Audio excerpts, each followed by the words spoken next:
नमस्कार दोस्तों, स्वागत है आप सभी का आपके अपने YouTube channel the final touch पे। उम्मीद करता हूं कि आप सब काफ़ी अच्छे होंगे और आगामी परीक्षाओं की तैयारियां काफ़ी अच्छे तरीके से कर रहे होंगे। जैसा कि आप सब जानते हैं, हमारा मोस्ट रिपीटेड क्वेश्चन का सीरीज है। इसके ऑलरेडी मैंने 15 पार्ट्स बना दिए हैं, तो आपने अगर उनको अभी तक नहीं देखा है तो एक बार उनको ज़रूर देखा। उसका मैंने प्लेलिस्ट बनाया हुआ है। उन प्लेलिस्ट के एक एक वीडियो को आपको देखना है, जिससे कि आपका कोई भी क्वेश्चन एग्जाम में मिस ना हो। और यहाँ पर मैं सिर्फ वही क्वेश्चन लेता हूँ जो आपके एग्जाम में पूछे जा चुके हैं। और अभी जो मैं सीरीज चला रहा हूँ, इसमें मैंने NTPC 2016 में जो क्वेश्चन आए हुए हैं, उन सारे क्वेश्चंस को किस तरीके से सॉल्व करना है उसके टेक्निक आपको बताऊंगा। ठीक है। और NTPC के क्वेश्चन मैं आजकल करा रहा हूं। इसको खत्म करने के बाद आगे किसी एग्जाम को टारगेट किया जाएगा, लेकिन अभी NTPC के जो प्रीवियस ईयर क्वेश्चन आए हुए हैं उनका सीरीज में लेकर के आया हूं। तो आप वीडियो को अंत तक जरूर देखें, आपको जरूर कुछ ना कुछ नया सीखने को मिलेगा। ठीक है। और अगर वीडियो अच्छा लगे तो लाइक भी जरूर कर देना, और चैनल पर नए हो तो सब्सक्राइब भी कर देना। चलो, तो पार्ट नंबर 16 स्टार्ट करते हैं। हमारा आज का पहला क्वेश्चन देखते हैं क्या है। सारे क्वेश्चन इंपॉर्टेंट है आपके एग्जाम के लिए। एक भी क्वेश्चन ऐसा नहीं लिया गया है जो आपके एग्जाम से रिलेवेंट ना हो। ठीक है। तो आप एक भी क्वेश्चन को मिस नहीं करेंगे, वीडियो अंत तक देखेंगे तो आपको काफ़ी अच्छे अच्छे क्वेश्चन मैं यहाँ पर लेकर के आया हूँ। तो पहला क्वेश्चन आपसे पूछा है कि एक तार एक आयत के आकार में है। इसकी लंबाई 42.7 मीटर और चौड़ाई 21.8 मीटर है। यदि इसी तार को एक वर्ग के आकार में फिर से मोड़ा जाता है तो वर्ग की भुजा का माप कितना होगा। बेसिकली बोलना ये चाह रहा है कि एक तार है, वो इस शेप का है, एक रेक्टेंगल यानी कि आयत के शेप का है। और जब इसको हम खोल देते हैं और फिर इसको दूसरे बार मोड़ते हैं, इसको पहले ओपन कर दिया तो फिर ये एक तार बन जाएगा, और फिर इसको एक क्या बना दिया गया, स्क्वायर बना दिया गया। ठीक है। रेक्टेंगल में क्या होता है कि आमने सामने की भुजाएं बराबर होती हैं। ठीक है। और आयत वर्ग में क्या होता है, वर्ग में चारों भुजाएं क्या होती हैं, बराबर होती हैं। ठीक है।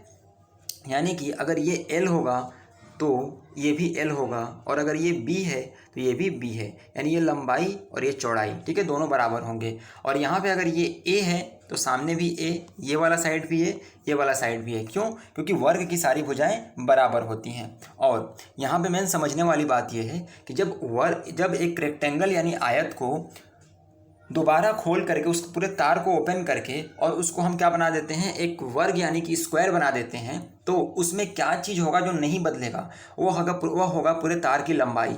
यानी कि एक रेक्टेंगल यहाँ पे है, इसको आप जब ओपन करेंगे तो ये एक सिंपल एक तार बन जाएगा। तो अभी ये तार जितना, मान लो यहाँ से पकड़ा और इसको ओपन कर दिया, ठीक है, तो ये तार बन गया। अब फिर इसी तार को आप मोड़ करके एक क्या बना दोगे, वर्ग बना दोगे। यानी कि तार की जो टोटल लंबाई है वह हर केस में क्या होगा, अपरिवर्तित रहेगा, यानी कि बदलेगा नहीं। ठीक है। तो अब इससे हम क्या समझते हैं, इससे हम यह समझते हैं कि जो आयत है यानी जो वर्ग है, और जो आयत है यानी जो रेक्टेंगल, और जो वर्ग यानी कि जो स्क्वायर है, उसका जो परिमाप मतलब पेरीमीटर होता है वह दोनों केस में क्या होगा, बराबर होगा। यानी कि जो परिमाप होता है वह पूरी लंबाई के बराबर होता है। ठीक है। तो आयत का परिमाप आप लोगों को पता होगा, वह क्या होता है, 2 इंटू लंबाई प्लस चौड़ाई, ठीक है, इज इक्वल टू आयत का क्या हो जाएगा, यानी वर्ग का क्या हो जाएगा, तो वर्ग का जो परिमाप होगा 4 इंटू ए क्या है,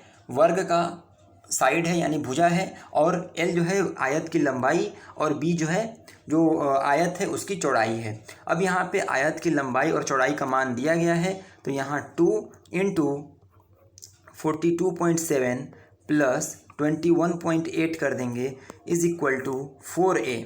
अब इसको सॉल्व कर दो तो 8 7 15 के 5 हासिल 1, 2 और 1 कितना हो जाएगा, 3, और 4 2 6, और क्या हो जाएगा, 2 1 3 और 4 2 6 हो जाएगा। ठीक है। तो यहाँ पे पॉइंट यहाँ पे लग जाएगा। एक बार दोबारा चेक कर लेते हैं। 8 7 15 के 5 हासिल 1, 2 और 1 3 और 1 2 और 1 3, और यहाँ पे 4 आ जाएगा। ठीक है। यहाँ 4 आ गया और 4 2 6, यानी 64.5 into 2 is equal to 4A आ गया। अब इसको आप मल्टीप्लाई करोगे, देखो ऐसे कैसे करेंगे इसको, तो 2 से पहले इसको काट लो, 2 दूनी का 4, यानी कि 2A इज इक्वल टू क्या बचा, 64.5। अब यहाँ से A इज इक्वल टू क्या आ जाएगा, इसको 2 से डिवाइड कर दोगे तो क्या होगा, 2 3 6, 2 दूनी के 4, और 2 दूनी के 4 और 2 पंचे 10, यानी 32.25 जो होगा, ऑप्शन नंबर बी आपका आंसर होगा, जो कि उस वर्ग की भुजा होगी, यानी उसकी एक भुजा की लंबाई 32.25 होगा। यहाँ से और भी कुछ पूछ सकता था कि इसका एरिया बता दो, तो एरिया भी आप निकाल सकते थे कि वर्ग का जो एरिया होता है यानी कि क्षेत्रफल होता है वह उसके साइड के स्क्वायर के बराबर होता है, यानी 32.25 का स्क्वायर कर देते तो आपका एरिया आ जाता है। ठीक है, तो आई होप ये क्वेश्चन आपको समझ में आ गया होगा। बस समझना यही था कि एक आयत को जब हम ओपन करेंगे और फिर इसको जब हम एक वर्ग बनाएंगे तो उसका परिमाप जो होगा वह अगली आकृति जो बनेगी उसके परिमाप के बराबर होता है। तो आई होप ये क्वेश्चन आपको समझ में आया होगा। काफ़ी इंपॉर्टेंट क्वेश्चन है आपके एग्जाम के लिए। चलिए नेक्स्ट क्वेश्चन की ओर बढ़ते हैं। ये भी अच्छा क्वेश्चन है, आपके एग्जाम में आया हुआ क्वेश्चन है। तो दो क्रमागत सम संख्याओं का लघुत्तम समापवर्त 144 है, तो संख्याएं ज्ञात करनी है। ध्यान देने वाली बात है कि क्रमागत बोला है। क्रमागत संख्याएं क्या होती हैं? तो क्रमागत संख्याएं क्रमागत सम संख्याएं मतलब ये कि अगर मैं यहाँ पे लिख दूँ 4 और यहाँ पे लिख दूँ 6, तो 4 एक सम संख्या है और 6 क्या है? सम संख्या है। इनके बीच में कोई सम संख्या नहीं आती है, यानी कि ये क्रमागत सम संख्याएं हो गई। अगर मैं लिख दूँ 5 और 7, तो ये क्रमागत विषम संख्या है। यहाँ पे 9 लिख दूंगा तो ये भी क्रमागत विषम संख्या, यानी कि उनके बीच और कोई नंबर ना आए, सेम वही नंबर आते जाए उसी टाइप के, तो क्रमागत। जैसे कि 5, 7, 9, 11, 13, 15 ऐसे मैं चलता जाऊंगा तो ये क्रमागत विषम संख्याएं हो जाएंगी। ठीक है, बाकी अगर क्रमागत संख्याएं की बात करें तो 1, 2, 3, 4, 5, 6 ऐसे आप चलते जाएंगे तो ये भी क्रमागत संख्याएं हैं। इसमें कोई सम विषम नहीं है, लेकिन ये क्रमागत संख्याएं हैं। ठीक है, तो अब हम क्वेश्चन के अकॉर्डिंग देखते हैं। बोला है कि दो क्रमागत सम संख्याओं का लघुत्तम। तो क्रमागत सम संख्या, अगर हम मान लें कि पहली क्रमागत सम संख्या x है, तो अगली क्रमागत सम संख्या क्या होगी? देखो, अगर पहली क्रमागत संख्या मान लो कि 4 है, तो अगली क्रमागत सम संख्या क्या होगी? 4 के बाद अगली सम संख्या क्या होती है? 6 होती है। यानी 4 में आप 2 ऐड करें तो फिर 6 तक पहुँचे आप। तो वैसे ही यहाँ पे आप x में 2 ऐड करोगे तो 6 तक पहुँच जाओगे, यानी x और x+2। ठीक है, आई होप इतना आपको क्लियर हो गया होगा। अब यहाँ पे आपका जो पूछा है इसने कि संख्याएं ज्ञात करनी है। ठीक है, तो अब आप इसको आगे सॉल्व करके नहीं बताओगे, आपको क्या करना है ना, सिंपली देखना ये है कि इनका मल्टीप्लिकेशन करने पे, ठीक है, एक संख्या x होगी, एक x+2 होगी। ठीक है, तो आप ऑप्शन चेक करोगे और देखोगे कि कौन से ऑप्शन में इन दोनों को मल्टीप्लाई करने पे 144 आता है। क्यों? क्योंकि एलसीएम में अल्टीमेटली क्या होता है कि इन दोनों संख्याओं के कॉमन फैक्टर और जो एक्स्ट्रा फैक्टर आता है उसका मल्टीप्लिकेशन ही करते हैं। ठीक है, तो इसमें हम ऑप्शन नंबर ए देखेंगे। तो क्या इसका अगर हम मल्टीप्लाई करेंगे तो 144 आएगा क्या? देखो 16 है तो यहाँ पे आप 16 लिख लिए, और यहाँ पे आप लिखोगे तो 18 को 9 × 2 लिख सकते हो, तो यहाँ 16 × 9 लिखोगे। ठीक है, तो यहाँ 144 आ रहा है। ठीक है, तो ये ऑप्शन नंबर ए आपका सही आंसर हो सकता है। अगला चेक कर लेते हैं। तो यहाँ 14 है तो 16 × 14 को क्या लिख सकते हो? 14 को 2 × 7 लिख सकते हो, तो यहाँ पे आप 7 लिखोगे, तो यहाँ ये 144 नहीं बनाएगा, मतलब कि ये आपका करेक्ट आंसर नहीं हो सकता, यानी ऑप्शन नंबर बी जो हो जाएगा कट हो जाएगा। ऑप्शन नंबर सी को चेक करेंगे तो 18 को 9 × 2 लिख सकते हैं और 20 को 5 × 2 लिख सकते हैं। अब 9 × 5 45 और फिर 2 से मल्टीप्लाई करोगे तो 90 आएगा, तो ये भी आपका आंसर नहीं हो सकता। अगर हम बात करें ऑप्शन नंबर डी की, तो इसमें 11 × 2 हो गया 22 को लिख सकते हैं, और 24 को 8 × 3 लिखेंगे। अब आप अगर इसको सॉल्व करें तो 8 3 के 24 है ना, ये 24 हो गया, इंटू 11 कर दोगे तो क्या हो जाएगा? 11 चौक 44 और 11 दूनी का 22 और 4 26 हो जाएगा, 264 आ गया। मतलब कि डी भी आपका करेक्ट आंसर नहीं होगा। ठीक है, तो सिर्फ ऑप्शन कौन सा? ऑप्शन नंबर ए ही इस तरीके का रिजल्ट दे रहा है, जिसमें कि उनका जो एलसीएम निकालने पे 144 आता है। तो आई होप आपको समझ में आया होगा। ये मैंने जो तरीका बताया आपका एक्सप्लेन किया इसलिए लंबा गया। अगर आप तरीके से करेंगे समझ के एक बार, आपको 10 सेकंड के अंदर आंसर आएगा, मेरी गारंटी है। ठीक है, आपको आगे चेक करने की ज़रूरत ही नहीं पड़ेगी, आपको एक ही आंसर में ऑप्शन में आंसर मिल जाएगा। ठीक है, चलिए बढ़ते हैं अगले क्वेश्चन की ओर। नेक्स्ट क्वेश्चन इज़, ये आसान सा सवाल है कि 20 कुर्सियों का क्रय मूल्य 20 कुर्सियों के विक्रय मूल्य के बराबर है, तो प्रतिशत लाभ बताना है।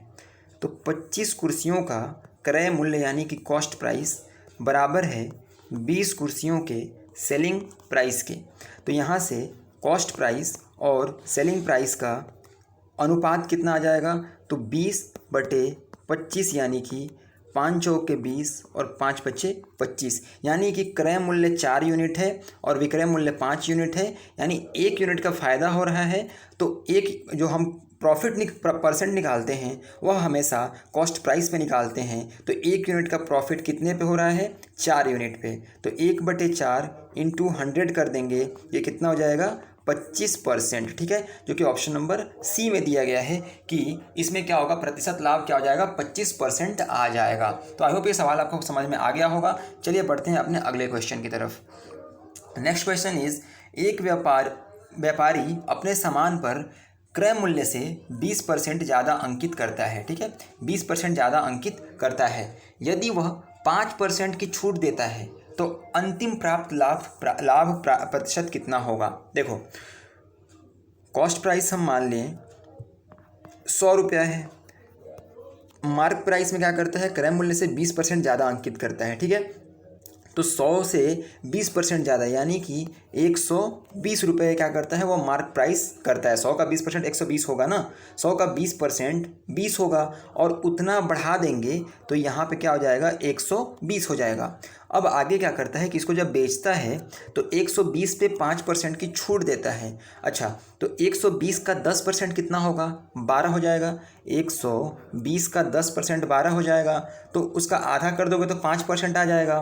तो इसका आधा कर दोगे तो क्या हो जाएगा? 6, यानी कि 6 रुपये की वह छूट देता है। तो 120 में अगर 6 माइनस कर देंगे तो 114 आ जाएगा, और ये 114 क्या होगा? इसका सेलिंग प्राइस। तो कुल प्रॉफिट यानी कुल लाभ कितना हुआ उसको? तो 100 से 114 में बेचा है, यानी कि 14% का उसको प्रॉफिट होगा, जो कि ऑप्शन नंबर बी में दिया गया है। ठीक है, आसान सा सवाल था, बिल्कुल आराम से आप इसको बिना किसी दिक्कत के कर सकते हैं। ठीक है, चलिए बढ़ते हैं अपने अगले क्वेश्चन की ओर। अगर वीडियो अच्छा लग रहा हो तो लाइक कर दीजिएगा, आगे पूरे वीडियो को अंत तक देखिए, बहुत सारे अच्छे अच्छे क्वेश्चंस हैं आपके लिए। चलिए पहला क्वेश्चन, ये वाला अगला क्वेश्चन देखते हैं हम।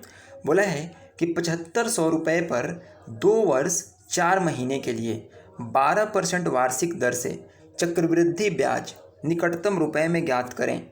इस ब्याज की गणना वार्षिक आधार पर की जाती है। ठीक है, तो ये जो 12% का जो ब्याज है ना, यह वार्षिक रेट दिया गया है। ठीक है, 12% सालाना, और ब्याज की गणना भी 1 साल पर की जाती है। तो देखो यहाँ पे दिया है 2 वर्ष 4 महीने। तो अगर हम इस ब्याज का रेट निकालें तो 12 महीने के लिए ब्याज का रेट क्या है? 12% है। तो 1 महीने के लिए कितना हो जाएगा? 1 महीने के लिए 1%। तो यहाँ पे 4 महीने एक्स्ट्रा बोला है, तो 4 महीने के लिए क्या हो जाएगा? 4%। बस इतना मेरे को समझाना था कि जब 4 महीने हम देखेंगे तो वहाँ पे जो रेट हम लेंगे वो 4% के हिसाब से लेंगे। अब आगे अपने क्वेश्चन की ओर हम बढ़ते हैं। देखो, मैं जैसा कि बताता हूँ कि चक्रवृद्धि ब्याज क्या होता है। जब ब्याज पे ब्याज लगता है तो उसे हम चक्रवृद्धि ब्याज बोलते हैं। तो 7500 रुपया पर 12% का ब्याज लग रहा है। तो 7500 का 12% कितना हो जाएगा? 7500 का 12% आप निकालोगे, 0 से 0 कैंसिल आउट कर दो, और इसको 12 से 75 को गुणा करोगे, 12 पंचे 60 और 12 छक 72, 12 से 84, 84 और 6 कितना हो जाएगा? 90 होगा। हाँ, तो 900 रुपये क्या हो जाएगा? उसका सिंपल इंटरेस्ट होगा। ठीक है, 900 रुपये जो होगा सिंपल इंटरेस्ट हो जाएगा। तो देखो आप यहाँ पे जो ऊपर में लिखते हो 900, ये सिंपल इंटरेस्ट, यहाँ 900 और यहाँ 900। लेकिन अब यहाँ पे सावधानी बरतनी है कि अब ये जो थर्ड वाला हिस्सा ले रहे हो, यहाँ पे जो रेट हो जाएगा वो 4% होगा। क्यों? क्योंकि आप इसमें सिर्फ 4 महीने ही आगे जाते हो, उसके आगे आप नहीं जाते हो। तो 4 महीने का रेट कितना निकला था? 4%। तो 7500 यहाँ पे अगर लिखा हुआ है, इसका 1% 10% कितना होगा? ये 1% 75। तो 4% 75 इंटू 4 कर दोगे कितना आ जाएगा? 300। तो यहाँ पे आपका 300 इसका क्या आ गया? ब्याज आ गया, साधारण ब्याज आ गया। अब जब ब्याज पे ब्याज लगता है तो उसे हम क्या बोलते हैं? उसे हम बोलते हैं चक्रवृद्धि ब्याज। तो अब यहाँ 900 रुपये पे जो ब्याज लगेगा 12%, वह कितना होगा? तो 900 का 10% हो जाएगा 90, 1% हो जाएगा 9। तो 9 1% है, तो 12% कितना हो जाएगा? 108। ठीक है, 108 हो जाएगा। अब इन दोनों पे ब्याज लगेगा, तो 900 प्लस 900 1800, और 1800 का अगर 1800 का यहाँ पे क्या निकालेंगे 4%, क्यों? क्योंकि हम अगले 4 महीने की बात कर रहे हैं। तो 1800 का 10% होता है 180, 1% हो जाता है 18, तो 4% कितना हो जाएगा 18 चौक 72 यानी 72 हो जाएगा। ठीक है, 72 हो जाएगा। अब फिर इस पे भी 4% ब्याज लगेगा 108 पे, तो 108 का 10% हो जाएगा 10.8, 108 का 10% 10.8 और फिर 1% निकालेंगे तो 1.08 और 1.08 को 4 से मल्टीप्लाई कर देंगे तो क्या हो जाएगा 4.32, 4.32। अब क्या करेंगे आप इन तीनों चारों को जोड़ देंगे, तो ऊपर को जोड़ेंगे तो 900, 900, 18 और 3 2100 और ये 100 कितना हो जाएगा 2200, 2208। ठीक है, यहाँ पे लिख लो 2208 और ये कितना है 72 4 76, 76.32। अब इसको आप जोड़ दोगे यही आपका ब्याज हो जाएगा, तो 0.32 और ये 8 6 14, 7 और 1 8, यहाँ आ जाएगा 2 और 2, यानी कि आपका जो आंसर निकटतम पूर्णांक में क्या आया वह आ गया 2284 यानी 2284 रुपये, जो कि ऑप्शन नंबर ए में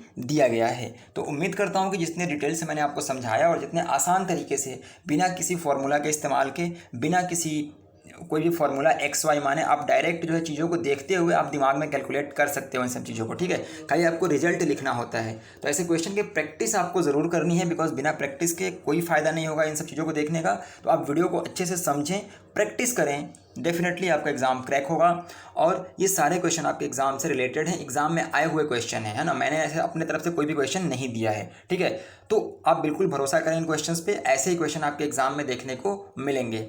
तो अगर वीडियो अच्छा लगा हो तो लाइक ज़रूर कर देना और चैनल को सब्सक्राइब भी कर देना। और अगर आप कोई भी आपका सजेशन हो तो आप कमेंट बॉक्स में बिल्कुल दे सकते हैं, कोई भी डाउट हो तो आप कमेंट बॉक्स में मुझसे पूछ सकते हैं। मिलेंगे अगले वीडियो में, तब तक पढ़ते रहिए, आगे बढ़ते रहिए। जय हिंद।